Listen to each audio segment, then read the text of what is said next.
Hello everyone, चर्चित मुद्दों की श्रृंखला में एक बार फिर से आप सभी का स्वागत है। Pune Portia hit and run मामले में देखा जाए आरोपी एक नाबालिग है और नाबालिग होने के चलते उस पर यहां पर मुकदमा नहीं चलाया गया बल्कि उसे यहां पर छोड़ भी दिया गया। लेकिन लगातार यहां पे सोशल मीडिया दबाव के कारण एक बार फिर से यहां पर उस पर दबाव बना रहा है उस पर मुकदमा चलाने को लेकर। आज हम यहां पर इसी मुद्दे को लेकर के जांच पड़ताल करेंगे, एनालिसिस करेंगे कि क्या नाबालिग पर वयस्कों की तरह मुकदमा चल सकता है। जस्टिस वर्मा कमेटी इसको लेकर के यहां पर पहले भी गठित हुई थी और वहां पर उनको नाबालिगों को वयस्कों की तरह ट्रीट करके उन पर मुकदमा चलाए जाने को लेकर इनके सुझाव यहां पर मांगे गए थे। इन्होंने किस तरीके से वर्तमान समय में भारत में इसको लेकर के कानून है, आज हम यहां पर इसी को समझने का प्रयास करेंगे। लेकिन सबसे पहले आइए समझते हैं जो मामला है। देखिए यहां पे जो मामला है चर्चा में हो रहा है, जैसा कि आप सभी जानते हैं कि पुणे में एक तेज रफ्तार लग्जरी गाड़ी जो पोर्शा की है, इसके द्वारा बाइक सवार दो लोगों को टक्कर मारने से उनकी ऑन द स्पॉट मौत हो जाती है। इसमें अगर हम देखें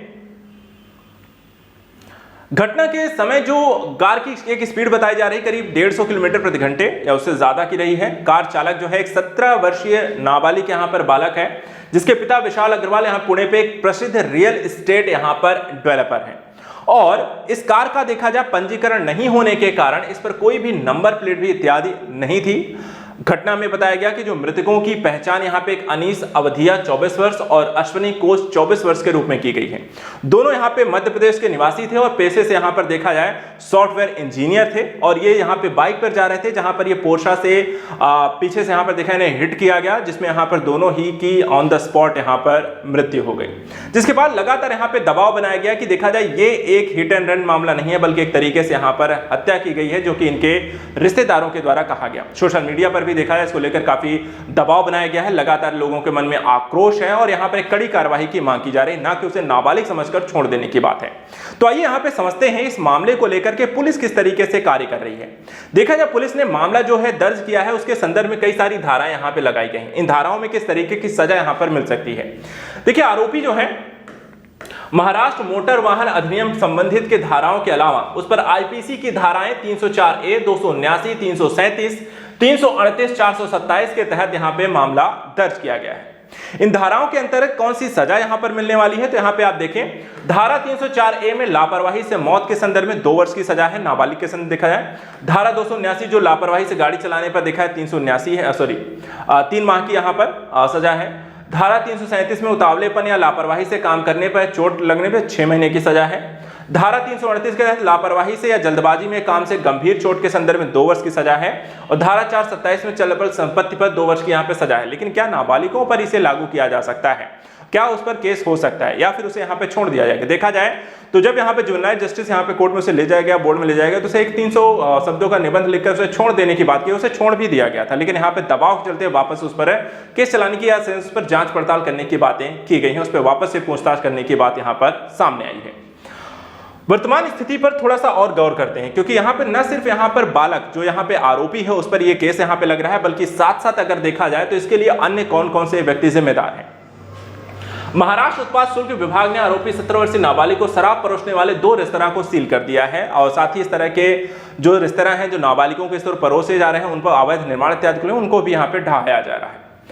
दूसरी तरफ जो आरोपी के पिता हैं उनके विरुद्ध भी किशोर न्याय अधिनियम का मामला यहाँ पे दर्ज किया गया है, जिसमें 2 धारा यहाँ पर हैं। एक धारा 75 के तहत जहां बच्चे की जानबूझकर उपेक्षा करना या उस बच्चे को यहाँ पे मानसिक या शारीरिक बीमारियों के संपर्क में लाना, और धारा 70 के अंतर्गत बच्चे को मादक पदार्थ या शराब इत्यादि उपलब्ध कराना। धारा 199 के तहत मोटर वाहन अधिनियम में पंजीकरण न कराने जैसे संबंधित चीजों को लेकर के भी यहाँ पर उस पर केस लगाया गया है, दर्ज किया गया है।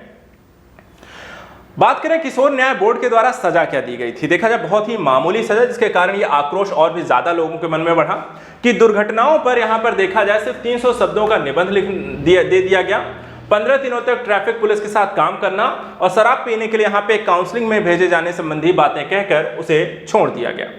लेकिन किशोर पर वयस्क के समान कार्रवाई करने को लेकर क्या भारत में कोई कानून नहीं है, जबकि देखा जाए तो जो किशोर है जो 17 साल 8 महीने का, यानी कि 4 महीने बाद वो यहाँ पे एक बालिग हो जाएगा और उसके संदर्भ में वैसे ही यहाँ पे धाराएं लगती जैसे यहाँ पे अन्य किसी व्यक्ति पर लगती हैं। लेकिन सिर्फ 4 महीने गैप के कारण क्या उसे यहाँ पे नाबालिग माना जाना चाहिए।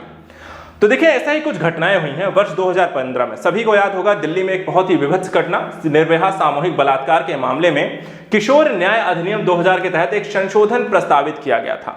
इसमें संशोधन की सिफारिश के लिए जे.एस. वर्मा समिति का गठन किया गया, जिसमें किशोरों की जो उम्र को 18 से घटाकर 16 करने के लिए यहाँ पे असहमति प्रस्तुत की गई थी। यानी कि अगर हम 16 की को 18 घटाकर कर देते तो यहाँ पर उस पर वयस्कों जैसा व्यवहार किया जा सकता था, उस पर भी यहाँ पे केस चल सकता था, उसे भी वैसे ही सजा यहाँ पर मिलती थी। लेकिन जे.एस. वर्मा कमेटी ने यहाँ पर इसका विरोध किया।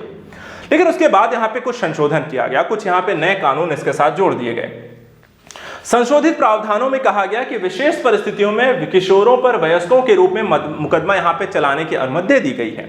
जैसे यदि यहाँ पे किशोर किसी जघन्य अपराध में शामिल होता है या ऐसी स्थिति में उस पर अधिकतम 7 साल की यहाँ पे सजा दी जा सकती है। लेकिन ये जघन्य अपराध होगा कौन सा, किसके द्वारा डिसाइड किया जाएगा, तो इसके संदर्भ में भी कुछ यहाँ पर चीजें स्पष्ट की गई कि हम किन परिस्थितियों में ऐसे अपराधों को जघन्य अपराध मानेंगे।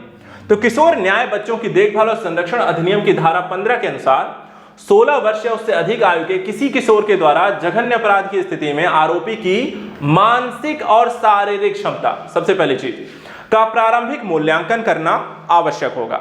इसके बिना यहां पर आप बाकी कार्यवाही नहीं कर सकते। तो पहली चीज आप इसका मूल्यांकन करिए उनके मानसिक और शारीरिक स्थिति का। उसके बाद यह मूल्यांकन आरोपी को पहली बार में बोर्ड के समक्ष प्रस्तुत किए जाने से 3 माह के भीतर यहां पर किया जाएगा। दूसरा, बोर्ड में कम से कम एक बाल मनोविज्ञान या बाल मनोचिकित्सक विशेषज्ञ का होना आवश्यक है, जो कि यहां पर इस पूरे मामले की जांच पड़ताल करेगा, मूल्यांकन करेगा और वहां पर वही यहां पर निर्धारित करेगा कि आगे कैसे होगा। इस मूल्यांकन में कई सारी बातों को ध्यान रखना होगा। 3 चीजें। सबसे पहली चीज, उस समय की स्थिति जो प्रारंभिक मूल्यांकन यहां पे बच्चे का किया जाएगा उसकी 3 चीजों पर गौर करना है। पहला, कि उसकी मानसिक और शारीरिक क्षमता उस समय यहां पर कैसी है। दूसरा, परिणामों को समझने की उसकी क्षमता कैसी है। और तीसरा, अपराध करने की परिस्थितियां यहाँ पर कैसी हैं। अगर इन तीनों के आधार पर ही यहाँ पर जो सिफारिश की जाएगी उसी के आधार पर जघन्य अपराध है या नहीं है, करने में वो सक्षम था या नहीं है, उस आधार पर उसे बालिग माना जाएगा नहीं माना जाएगा, या उसके आधार पर उसे सजा मिलेगी, वयस्कों जैसा व्यवहार किया जाएगा या नहीं, ये सारी चीजें इन पर डिपेंड करता है। अब बात करें कि वयस्क जैसा व्यवहार करने के संदर्भ में क्या शर्तें होती हैं और उस पर किस तरीके के सजा इत्यादि के प्रावधान हो सकते हैं। देखिए, किशोर न्यायालय के द्वारा वयस्क के रूप में कार्यवाही की आवश्यकता को समझने के लिए 21 वर्ष की आयु होने तक सुरक्षा के स्थान पर किशोर सुरक्षा नहीं दी जाती है और अयोग्यता से सुरक्षा उचित अवधि के बाद दोषित के रिकॉर्ड को यहाँ पर मिटाना भी होता है और इसके हिसाब से फिर उन पर कार्यवाही करनी होती है और यहाँ पर इसे ही वयस्क जैसा व्यवहार फिर यहाँ पर या तो करना है तो वहाँ पर आपको फिर उस सारे तरीके से रूल्स रेगुलेशन के हट्स के जो भी नए नियम नए कानून हैं उनके हिसाब से यहाँ पे कार्यवाही करनी है। लेकिन काफ़ी सारे प्रोस एंड कॉन्स हैं जिसके कारण यहाँ पे लगातार समस्याएं बनी रहती हैं भारत में। वहीं अगर हम बात करें भारत में सड़क दुर्घटनाओं के मामले को लेकर तो प्रतिवर्ष देखा जाए सड़क दुर्घटनाओं में 1.5 लाख से ज़्यादा लोगों की मृत्यु हो जाती है। विश्व में सबसे ज़्यादा यहाँ पर मौतें जो हैं सड़क दुर्घटनाओं से हो रही हैं। इसमें करीब 75% जो मौतें हैं ओवर स्पीडिंग के कारण होती हैं। भारत की बात करें तो प्रति 100 दुर्घटनाओं में मौतों की संख्या 2000 में 20.2% से बढ़कर 2022 में करीब 36.5% हो चुकी है। यानी कि सड़क दुर्घटनाओं के मामले लगातार बढ़ रहे हैं। वहीं सर्वाधिक प्रभावित मामले की बात करें, सबसे ज्यादा इन सड़क दुर्घटनाओं में प्रभावित होते कौन हैं, तो सबसे ज्यादा पैदल चलने वाला व्यक्ति। करीब 53% जो मामले हैं पैदल चलने वाले व्यक्ति सहित कमजोर सड़क उपयोगकर्ताओं पर होते हैं, वो लगातार इस तरह के शिकार हो रहे हैं। 21% ऐसे दोपहिया और त्रिपहिया वाहनों के साथ यहाँ पे सड़क दुर्घटनाएं हो रही हैं। 6% यहाँ पे साइकिलिंग चालक और 3% यहाँ पे ई स्कूटरों के वाले चालकों के साथ आपको देखा जाए तो सड़क हादसे के मामले होते हैं। वहीं राष्ट्रीय अपराध रिकॉर्ड ब्यूरो 2022 में 47,806 हिट रन घटनाएं दर्ज की गईं और 50,815 लोगों की इसमें यहां पर मौत हो गई। बताते चले भारत में हिट एंड रन को लेकर के किस तरीके के कानून व्यवस्थाएं हैं, किस तरह के कानून है वर्तमान समय। तो यहां पर आप देखें भारतीय न्याय संहिता 2023 जो नया कानून यहां पर आया है, बीएनएस की धारा 106(2) में हिट एंड रन मामलों के संबंध में गंभीर यहां पे दंड के प्रावधान किए गए। क्या किया गया है, यदि इसमें दुर्घटना स्थल से भागने पुलिस अधिकारियों या मजिस्ट्रेट को घटना की सूचना न देने पर 10 वर्ष के कारावास और 7 लाख रुपए के जुर्माने का प्रावधान किया गया है। सूचित करने की स्थिति में व्यक्ति पर धारा 106(a) के तहत मामला दर्ज किया जाएगा और लापरवाही से मृत्यु के संदर्भ में यहाँ पे 5 वर्ष के कारावास की सजा है। तो अब देखना दिलचस्प ये होगा कि क्या इस मामले में न्याय होगा, क्या यहाँ पे आरोपी नाबालिग पर एक वयस्क जैसा व्यवहार किया जाएगा या उसे नाबालिग समझ के यहाँ पे छोड़ दिया जाएगा। फिलहाल आज के लिए इतना ही, लेकिन भारत में हिट एंड रन के मामलों को नियंत्रित करने के लिए और वयस्कों पर, यहाँ पर नाबालिगों पर के द्वारा लगातार जिस तरह की आपराधिक घटनाएं हो रहे हैं उस पर फिर से कानून की क्या पुनर्समीक्षा की जरूरत है, इसकी यहाँ पर लगातार जांच पड़ताल और लगातार इस पर सवाल उठते रहेंगे। आज के लिए इतना ही, नेक्स्ट वीडियो में कुछ और इंपॉर्टेंट टॉपिक्स को लेकर मिलेंगे। आज तक के लिए thank you so much and good luck.